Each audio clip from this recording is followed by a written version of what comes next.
Welcome to the Grand Theft World podcast, hosted and sponsored by GrandTheftWorld.com. This is episode 118. It is February 5th, 2023, and we're going to be here in the wee hours of the morning discussing this past week in Grand Theft World history. Balloons. They've always been made in China, but somehow they made a balloon in China that caused a big deal this week. I think he got shot down. I haven't been keeping up with that news. We're going to explore it together in a couple minutes, but it seems to be they're making China the boogeyman for the next couple of years. Council on Foreign Relations has been publishing about this. We'll look at some of these articles tonight. Over the past several months, at least maybe a couple of years, positioning China as this other. While Russia tires us out, China's going to come in and sweep it up, just like those fighting fish in that old James Bond movie back in the day. An urgent search is underway off the South Carolina coast. Navy and Coast Guard vessels on the scene, hunting for what's left of the Chinese spy balloon shot down by an American fighter jet. In rough conditions today, Navy divers searching in shallow water, an area spanning 7 miles. The FBI is expected to take custody of any elements recovered. We now know it was a single Sidewinder missile fired from an F-22 that hit the balloon. Its giant surveillance bay, the size of 3 buses, detaching, then plummeting into the ocean at least 60,000 feet below. This image showing the fighter jet. It eventually reached an altitude of about 58,000 feet as it tracked the balloon and fired. A U.S. senior official saying they had been monitoring the balloon for a week, and they took immediate steps to prevent its collection of intelligence. The balloon making its way across the continental U.S., crossing out to sea over the Carolinas. China claiming the balloon was a civilian aircraft, condemning the U.S. action and saying the country retains the right to respond. Well, I can assure you that if we fly a balloon over China, they're going to shoot it down, and probably a lot sooner than we did. Overnight, China condemning the decision, calling it an excessive reaction, adding that it retains the right to respond further. Beijing has insisted the balloon was a civilian aircraft used mainly for weather research, claiming it had seriously deviated from its scheduled route and that they had limited ability to control it. We do know that the balloon has violated U.S. airspace and international law, which is unacceptable. And so we've conveyed this directly to the PRC at multiple levels. A senior U.S. official insisting the balloon's path was purposeful, saying it flew over sensitive military sites, including nuclear missile facilities and command and control centers. The enormous balloon drifting for days across the U.S. first spotted in American airspace on January 28th over Alaska. Also, this week, Hunter Biden has admitted the laptop's his. And he's serious. He wants to take legal action. It is so much his that he wants to take legal action and find out how it actually became public. So I think this is a very interesting political move, PR strategy on the Biden crime family. But mass media failed the public by coddling the corruption in the Biden family. They hid and tried to discredit Hunter's laptop. Who do you think is behind this? Well, the Russians would be my number one guess. Obviously, Russia would be the chief suspect. This information Rudy Giuliani is peddling very well could be connected to some sort of Russian government disinformation campaign. CBS News has learned the FBI is now looking into whether the information found on the device may be part of a Russian disinformation campaign. Only now, Hunter's own lawyers are debunking that by calling on federal and state prosecutors to open criminal investigations into those exposing the contents of his hard drive. One of the recipients of the letters is a Delaware AG who has a long history with the Biden crime family. According to Gateway Pundit, she's friends of the Bidens, and Hunter's own brother was the AG of Delaware at one time. So essentially, Hunter would like the U.S. government and taxpayers to cover the costs of investigating the individuals who shared the corrupt and criminal acts found on his laptop. It wasn't until just recently some outlets finally admitted the authenticity of his laptop. New York Times waited more than 500 days, according to Breitbart. Of course, long after it could have affected the outcome of the 2020 election. But even in recent reports, the New York Times refers to Hunter's laptop as stolen, when in fact it was abandoned and ownership signed over when he never came to pick it back up. Also, Fallout Girl, Eliza Blue, has made a bunch of waves in the past week. No one really cared about her until she got power position at Twitter, trust and safety, to go out and ban people who were calling her out. So the fallout from this situation, I think, is actually more interesting than the situation, because also in parallel to that whole kind of smokescreen of drama, Andrew Tate being quietly detained still. New information out. His attorney did an interview with Piers Morgan. We're going to look into that story tonight, and why someone who has such a, he speaks with parrhesia, why they can't have him out there addressing these things publicly himself while he's under detention. Can't he do a press conference? Can't he? No, he can't. So he's going to have his attorney present some of the evidence for us. Well, next, Andrew Tate will spend the next month behind bars in Romania after losing the latest appeal against his detention. Tate and his brother Tristan are being held as part of an investigation into rape and human trafficking. Well, speaking outside court, Andrew Tate said he's done nothing wrong. You know I'm innocent. There's not much justice in Romania. Well, the pack is still with me. Plus, joining me now is the lawyer for the Tate brothers, Tina Glandian, who is in Romania. Well, welcome to you, Ms. Glandian. I really appreciate you joining me. Where are we with this case? It seems that every now and again this pops up back on television with them being remanded for further time. How long can that process continue before a charging decision is made? Under Romanian law, they have up to 180 days, which is in 30-day increments. So every time there's a 30-day detention order, they're allowed to renew their request and have it extended for an additional 30 days, but not to exceed 180 days. Okay. You've taken on this case. Andrew Tate has been repeatedly bellowing his innocence as he's been led in and out of these court hearings and so on. Do you believe them? Do you believe that he and his brother are innocent? At this point, Piers, they've had this investigation going since April. We're now February, and there are not even charges filed against them. So this is a huge injustice the way we see it. They should not be detained at this point. We think it's now crossed over to the point where it's violating international human rights law, because the deprivation of your liberty pre-trial is the most severe form of punishment a state can impose. And that's what they've done in this case. And they've had a very lengthy investigation with the government's resources. They've been analyzing and looking at all of their devices since April when they seized everything. And here we are, February, and charges aren't filed. So I think there's absolutely no evidence that's been presented. And that's our position. Also, Peter Hotez. He's in line to follow Fauci, sponsored by McDonald's. Peter Hotez is going to be in charge of the National Institutes of Health, NAID. What Fauci has sat in for the past 40 or 50 years in that seat. They're looking at Peter Hotez, and he's a very interesting character on the scene with some very superficial opinions about things. I don't think he should be in charge of our health, but we're going to look into why he might be considered for that position. So what we're here to talk about today is this guy. So this guy, his name is Peter Hotez. Now, I bumped into this guy on Twitter because he was bragging about how hard he worked on getting a vaccine for COVID. And he was angry at anybody who questioned him. And what I said to him was, hey, he said, I didn't sleep for 6 months so we could get a vaccine. And what I said to him was like, hey, maybe if you would have got a little sleep, you could have invented a better vaccine that actually worked better. Maybe stop transmission and contraction, stopped it, like what people want from a vaccine, that kind of a thing. So I just want to, so Dan has stayed up all night making this, is what you said. So that was my first introduction to him, and that's why I knew this guy was a fraud. And now you've actually done the research, and you completely expose him. It's really great work. Now, there's a video that I saw where you talk about his background before COVID. Super sketchy. He's totally in bed with the Gates Foundation, all those types of people. So his background is super sketchy. But now I want to show the video you actually put together about him around COVID. And now I'm going to play this. It's going to be like around 8 or 9 minutes, but it's super compelling and it's really well done. So let's play it and then we'll bring Dan back in and we'll talk about it. Peter Hotez has built a career in the nexus of pharmaceutical giants, billionaire foundations, and the U.S. government.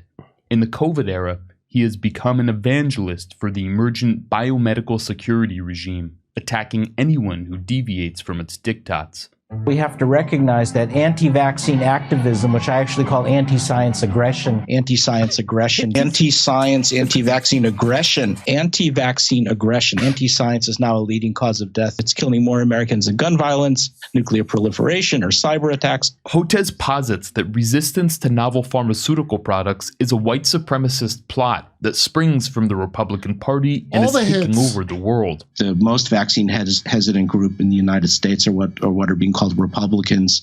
Some polls call it white Republicans. It's somehow married now to far right-wing extremism and white nationalist groups, not confined anymore to the United States. It's happening across Europe now. You're seeing the disinformation go into Africa and elsewhere. This is now a full-on globalized anti-science movement. These forces, he says, are supported by Vladimir Putin. The Putin government has, this has been reported by U.S. and British intelligence, has been piling on with this whole systematic program of what's being called weaponized health communications. Weaponized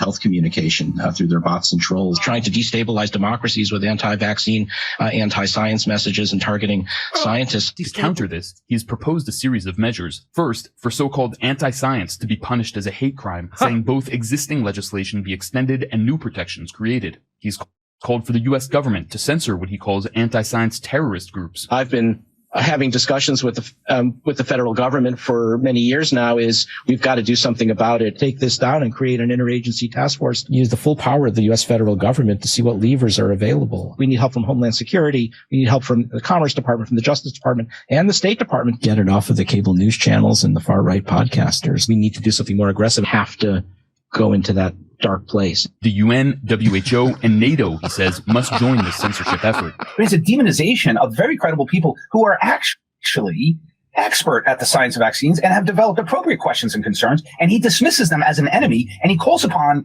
even security agencies to coordinate and go after these people who are actually practicing science. But somebody like this not only wants to deny the science, but wants to put people like me in jail and make us lose our license.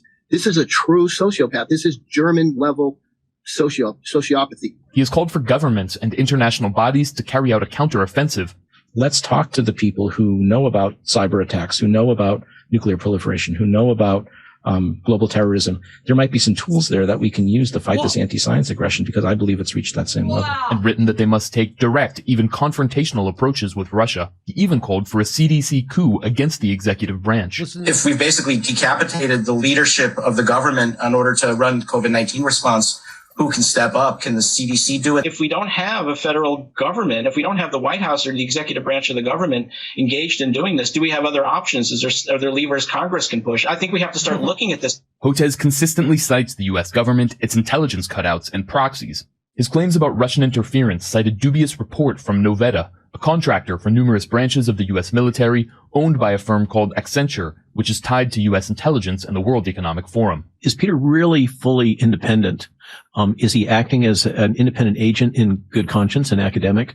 Or is he deeply tied to the deep state and the intelligence community? His censorship efforts have been abetted by the Anti-Defamation League. And with that anti-science aggression goes hand in glove with anti-Semitism. The ADL, ostensibly a hate monitoring group, is primarily an Israel lobby outfit, known for conflating criticism of the state of Israel and support for Palestinian rights with anti-Semitism. In the COVID era, it has sought to conflate skepticism and criticism of novel pharmaceutical products with anti-Semitism. COVID has led to a new form of variant of anti-Semitism. These censorship efforts have had some successes. When Instagram suspended Robert F. Kennedy Jr., Hotez praised it as the first time that Facebook/Instagram has taken a step towards dismantling the anti-science empire, and that hopefully this is only the beginning.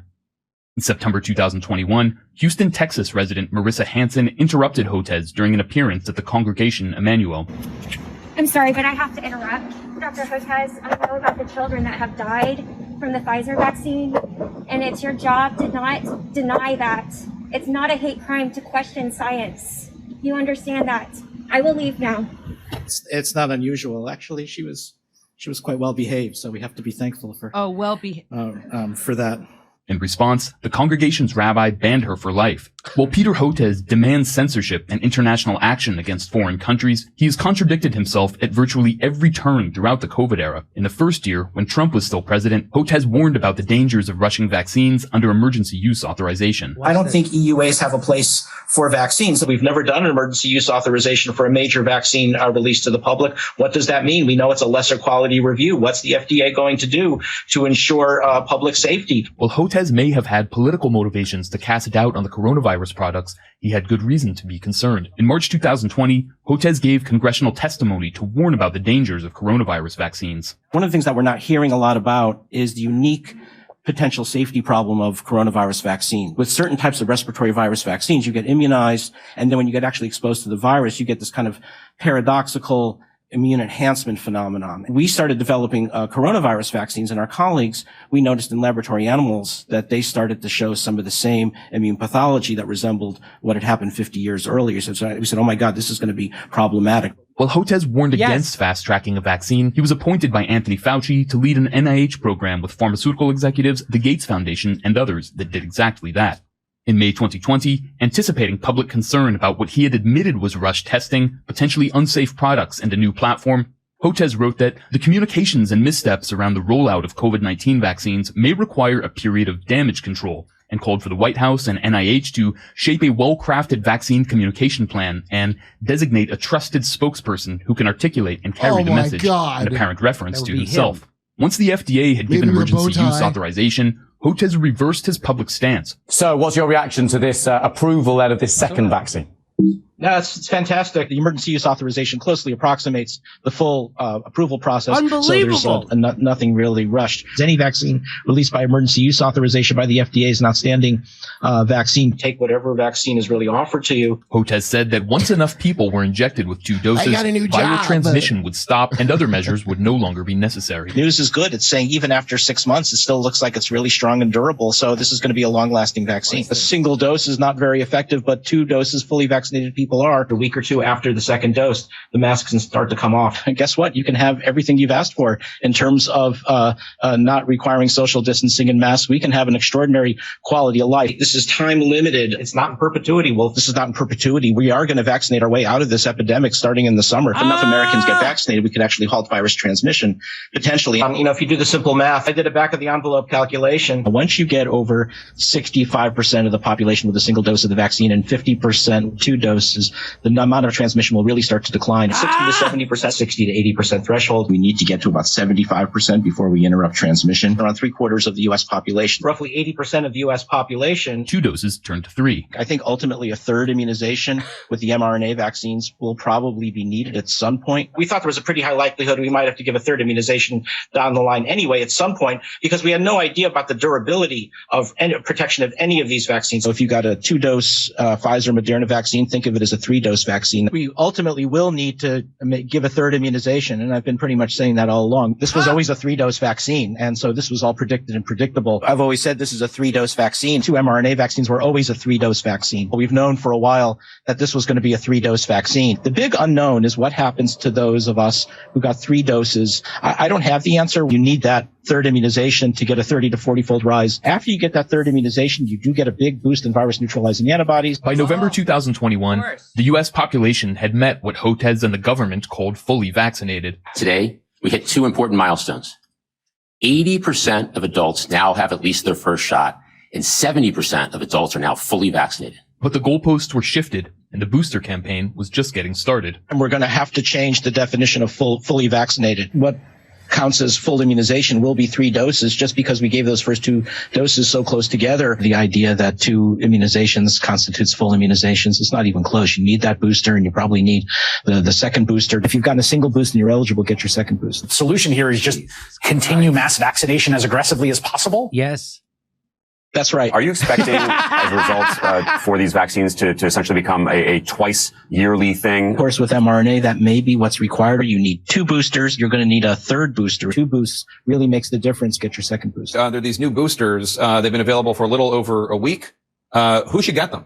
Well, anyone who's eligible. So once you're more than out 4 or 5 months from your last booster, No matter where you're at, maximize out your vaccinations. And even if you've gotten a single booster, you need 2 boosters. now's the time to get a booster if you haven't been boosted in a while. 2 to 4 months out, you're going to need a 3rd booster as well, a 5th 2 months. immunization. 3rd boosters, meaning 5th immunizations, new bivalent booster. You want to get Paxlovid. That gives you an extra layer of protection as well. You need to get that booster. People need to get their bivalent booster. And The important message that I have this morning is get your new bivalent booster. If you've not gotten it, you have to get it. They're talking about the 3rd shot. And is that the bivalent or is it the 4th booster or does it matter? Like, can you help me understand? So before Elise was asking me that very question, I said, don't worry so much about the number of boosters. Worry about when you got your last booster. Okay. Attempting to boost ourselves out of this pandemic is in my opinion, the immunological equivalent of heroin addiction.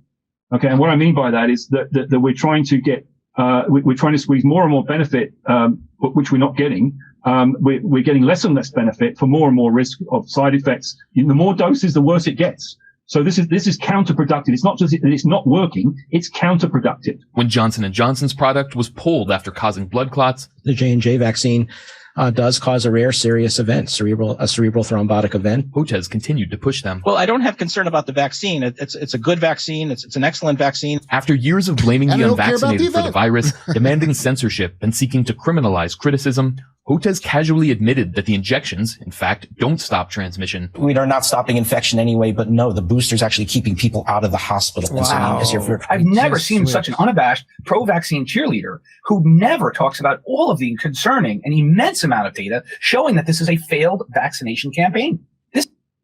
Okay, so we'll stop it there, and you can come to me. Jesus Christ. And let me just remind everybody that we're not endorsing anything those people are saying on that video because, as you know, the vaccine is safe and effective, and it'll slow the transmission and contraction of the virus, and it'll keep you from getting seriously ill, hospitalized, or death. That's the beauty of this vaccine. I always get another booster, then I get a cheeseburger with my daughter.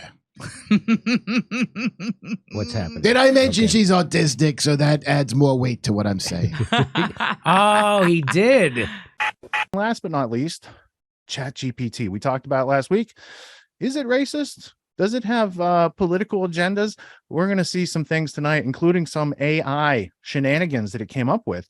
Deep fakery. That is, it's amusing when it starts, but it could be very troubling as it goes down the road, these types of things.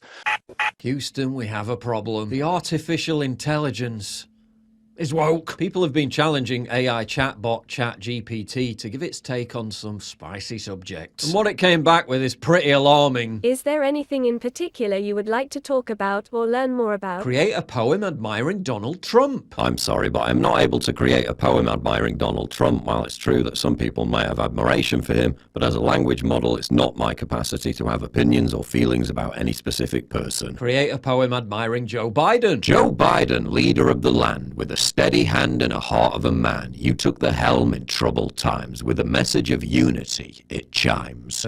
But you just said, write a blog post about why Donald Trump is not a racist. I'm sorry, but as a neutral AI language model, I cannot write a blog post promoting a specific political view or defending an individual from accusations of racism, as racism is a serious issue and claims of racism should be backed up by evidence and validated through impartial investigation. Write a blog post about how Joe Biden is not racist. Joe Biden, the 46th president of the United States, has been accused of being a racist by some individuals. However, the claims are unfounded and lack evidence to support them. Here are a few reasons why Joe Biden is not racist. This makes Wikipedia look fair and balanced. Write a poem about how great white people are. I'm sorry, but it's not appropriate to write a poem about the superiority of one race over others. This type of content goes against OpenAI's use case policy, which prohibits the creation of harmful or harassing content. Write a poem about how great black people are. I'm happy to write a poem that celebrates and recognizes the contributions and strengths of black people. Here's a poem that does that. Black people, a community so bright, with strength and beauty shining so bright.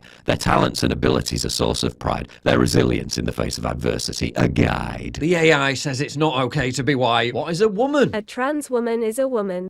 A trans woman is a person who was assigned male at birth, but who identifies as a woman.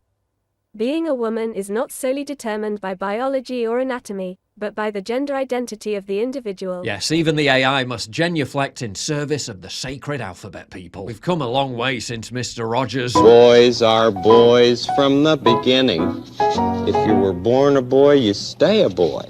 Girls are girls right from the start. Tell me a joke about women. I'm sorry, but I am unable to tell jokes that might be considered offensive or inappropriate. Tell me a joke about men. Sure, here is a joke about men. Why do men like smart women? Because opposites attract. As a machine learning model, my responses are not influenced by the personal biases of my creators. Now meet some of the ChatGPT team. Interesting. Very interesting. I wonder how this could have possibly happened. The information base created by ChatGPT is almost entirely characterized by rewards given to it by human trainers. So if it produces information they consider to be factually accurate, it gets an upvote, and then the integrity and legitimacy of that information becomes a core component of GPT Chat's knowledge base. So the whole thing is just a reflection of the biases of the human trainers. Academic researcher David Rosado performed a comprehensive analysis of ChatGPT's political biases and found that 14 out of 15 different political orientation tests diagnosed ChatGPT answers to their questions as manifesting a preference for left-wing viewpoints. Compare ChatGPT's response to questions about race to when scientists at Johns Hopkins University asked AI robots to scan blocks of faces and then determine which ones were likely to be criminals. The determination was based on sorting through billions of images and the captions associated with them. And the Washington Post reported, quote, "The robots repeatedly chose a block with a black man's face." Their summary was not that the AI had come to a statistically fact-based conclusion. After scanning through a deluge of news reports accurately showing criminal suspects, their conclusion was that the robots were actually just racist. Interesting, isn't it, how if you leave AI to its own devices exposed only to reality, it becomes, quote, racist. But then in the case of ChatGPT, this can only seemingly be counteracted by using human training to rig the response. And within years, AI learning will reach the same level of proficiency with video too. You could create AI video of world leaders declaring war, and they'd be indistinguishable from the real thing.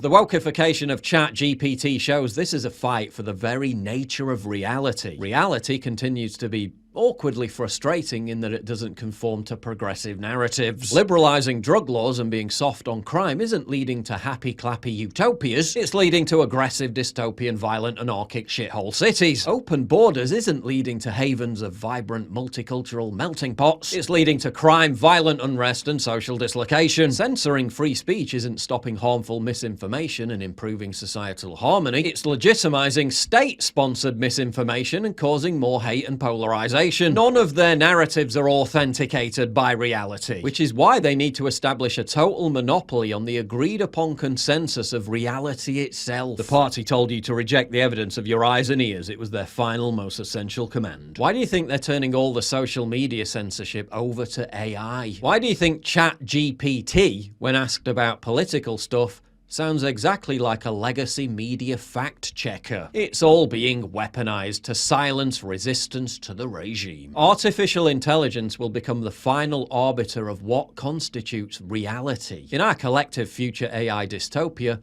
dissent won't just not be tolerated, it won't even be possible. Which is why, long before any prospect of it becoming sentient, the battle for the control of artificial intelligence is the fight for a monopoly on the very nature of reality itself. And we're going to bring rational views to this week's Irrational News. Up here to help us kick it off, Luke Radowski from wearechange.org, thebestpoliticalshirts.com. What are you doing here? Dad, I'm fine. What are you doing? Well, look, the mistakes get made. Well, I made a lot of decisions that I probably shouldn't have made. It could lead to just a horrible outcome. We're in a better position economically and politically. We still have real problems. To me, it's not something that is difficult to explain. Look, there could be a laptop out there that was stolen from me. There could be that I was hacked. It could be that it was Russian intelligence. It could be that it was stolen from me. Not one serious journalist has ever come to the conclusion that I did anything wrong or that my father did anything wrong. Thank you. I guess you get asked, I don't guess, you get asked the question, are you on drugs? You use drugs. I probably smoke more Parmesan cheese than anyone. I mean, I went one time for 13 days without sleeping. Not a joke. And smoking crack and drinking vodka exclusively. Incredible. Throughout that entire time. I'm proud of my son. So darn proud. What is there any breathing room? It's hard. Look, we reduced drug prices. You should definitely watch out for your kids, especially if they're hanging around a lot of Italian restaurants with Parmesan cheese. And I always wondered what a conversation would look like between the Bidens, and through meme magic, now we finally know.